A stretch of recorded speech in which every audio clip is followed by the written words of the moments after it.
Hello! Welcome to another chapter of the Seven Songs of Merlin. We are on chapter 29, called The Final Trek. In the last chapter, Merlin almost got eaten alive by a freaking dragon, and didn't, because Bumblebee made him laugh. So he let him go and they escaped, and Merlin realized that the soul of the Song of Eliminating is every living thing is precious somehow. So, now, then he said to Rhea that he wants to skip the final song of Seeing, and she was like, uh-oh, don't do that.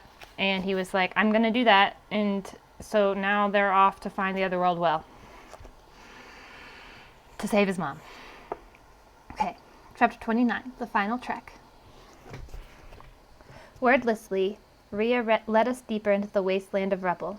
Somewhere on these ridges lay the entrance to the spirit world, and the deadly ogre who guarded it.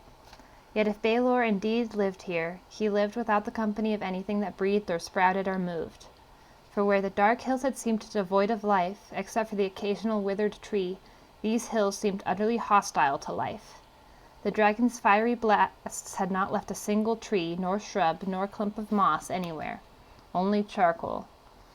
I wished that I still carried the flowering harp on my shoulder, and that I might use its magic to bring even a few blades of grass to these slopes.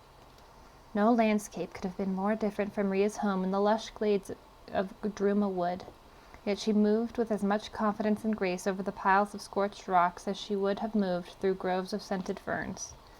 She headed due east, never veering. If staying on course meant scrambling straight up crumbling rockfall or leaping over a deep crevice, then that was where she led us, hour after hour. Still, as much as I admired her endurance, I admired some of her other qualities even more. She loved life, and all living things. True to her childhood in the boughs of a great oak tree. She carried with her a quiet, soulful wisdom, reminding me of the tales of the Greek goddess Athena, and even more of my own mother. I felt a surge of gratitude that Rhea had allowed her life to intertwine with my own, wrapping us together as tightly as the woodland vines of her garb. And I found myself appreciating as never before the virtues of her garb itself. The tight yet flexible weave around her elbows, the broad green leaves across her shoulders, the playful designs along her collar. As we trekked over the desolate ridges, her suit of woven vines lifted my spirits, if only a little. Its very greenness somehow gave me hope that even the bleakest lands might be coaxed again to flower, that even the gravest fault might one day be forgiven. For as Rhea herself knew well, those woven vines held a surprising truth. No wizard's magic, however impressive, could be greater than nature's own magic. How else could a new sapling spring from lifeless soil? How was it possible that I, like every living thing, might actually share in some of that magic of renewal? Because the ridges lay in parallel lines, running north and south, we couldn't turn down any of the valleys without changing directions. So we climbed up the steep slopes only to lunge immediately down the other side. We reached the valley floors only to start climbing again. By the time the sun hung low in the sky at our backs, and long shadows fell from the blackened rocks, my knees and thighs wobbled from the strain. Even my staff hardly helped.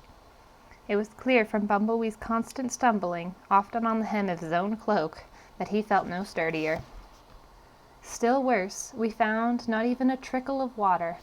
My own tongue felt like a dry sliver of wood inside my mouth. I might have been more thirsty than the others thanks to my bite of boot leather, but probably not much. The long day of trekking over the rubble had left us all parched. Yet Rhea never slowed down. Though she said nothing, she seemed more grimly determined than ever. Perhaps it was simply the urgency of our quest, or perhaps it was something else, something that only she knew. In any case, my own mood was no less grim. The voice of Tuatha still thundered in my ears, kindling my fears just as it had kindled the light in the blue stones surrounding his grave. Immensely wise and powerful though he was, he still had lost his life to Balor's deadly gaze. And why? Because of hubris. Wasn't I guilty of the same flaw, daring to confront Balor with only 6 of the songs to my name? Yes, and no. My hubris had spawned this whole mess to begin with, yet now my actions were driven more by desperation, and also by fear. For Rhea had been right. I was relieved, truly relieved, to have avoided the Forgotten Island and whatever the Song of Seeing might have entailed. The song haunted me like a terrible dream, as terrible as the one that had made me claw at my own face on that night in the rusted plains. I doubted that I could ever find the soul of seeing, with my useless eyes and limited second sight, and I suspected that to see a wizard could require something else entirely, something that I surely lacked. And that was only the beginning of my fears. What if there is no truth to the prophecy that only a child of human blood could defeat Rita Gower or his servant Baelor? Tuatha himself had hinted as much. The prophecy may be true, and it may be false, yet even if it is true, the truth often has more than one face. Whatever the prophecy might have meant, I certainly couldn't rely on it. The sad truth was, I couldn't even rely on myself. A loose rock clattered down the slope from above, barely missing the toe of my boot. I looked up to find Rhea disappearing over the top of an outcropping that jutted from the ridge like a chiseled nose. How odd, I thought. With so much of this ridge yet to climb, why had she chosen to go straight over such an outcropping rather than around it? The answer struck me as I noticed a glint of moisture on the rocks ahead. Water! But from where? The higher I climbed up the outcropping, the more wet patches I discovered. Even a scraggly tuft of moss, alive and green, had rooted itself in the crack between two stones. When at last I reached the top, I stopped short, for there, not 10 paces away, bubbled a small spring, forming a clear pool of water. Rhea was already drinking from it.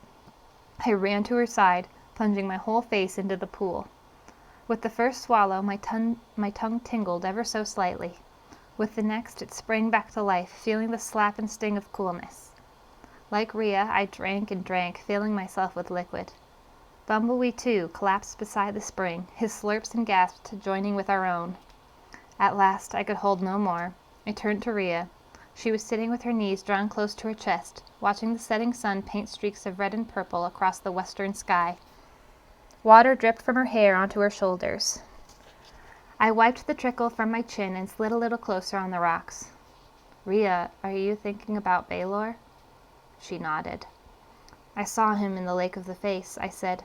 He was killing me, making me look into his eye. She swung her face my way. Though sunset pink glowed in her hair, her eyes looked somber. I saw Baelor in the Lake of the Face, too. She started to say something more, then caught herself. My throat tightened. Are we close? Very. Should we push on and get there tonight? Bumblebee, who was arranging some rocks so that he could lie down beside the pool, jumped. No! Rhea gave a sigh. There's almost no moon left, and we need the sleep. We might as well camp here tonight. She felt the rough contours of the charred rocks, then reached for my hand, wrapping her forefinger around my own. Merlin, I'm afraid. So am I. I followed her gaze to the horizon. Above the jagged hills, the sky now loomed as red as blood.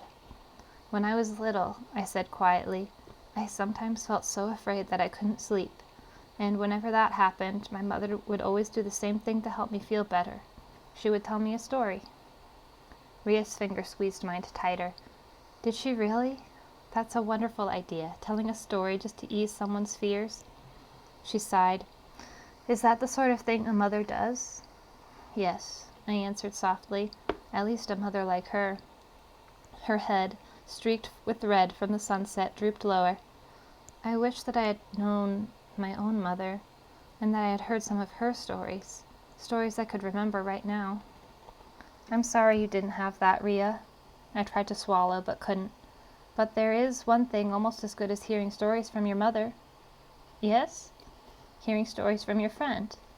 She nearly smiled. I would love that. I glanced at the first star shimmering overhead. Then I cleared my throat and began. Once, long ago, there lived a wise and powerful goddess by the name of Athena. Okay, that was chapter 29, sorry. So we'll read chapter 30 tomorrow, called Baelor. Thank you for joining me, and have a wonderful night.